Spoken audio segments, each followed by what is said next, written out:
Ajenda ya leo inalenga kuchambua kauli za mara kwa mara za msemaji wa klabu maarufu ya mpira wa miguu.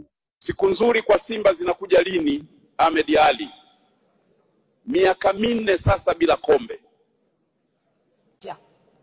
Mashabiki wa Simba wamechoka na ahadi za kurudia. Ahmed Ally ni shabiki, lakini pia ni mhamasishaji na msemaji wa timu. Kauli zake za kuwapa matumaini mashabiki ni muhimu sana. Wanasema walifika finali ya kombe la shirikisho barani Afrika. Ni mafanikio. Ndugu Spika, naomba kuwasilisha. Taarifa hii inaonyesha timu yetu haijapata kombe lolote kwa misimu 4. Hii inatia shaka juu ya taarifa za michezo tunazopewa. Naomba bunge lako tukufu limuite rasmi msemaji huyo aje kutolea maelezo kauli zake za hadharani. Bunge rasmi limuite msemaji kueleza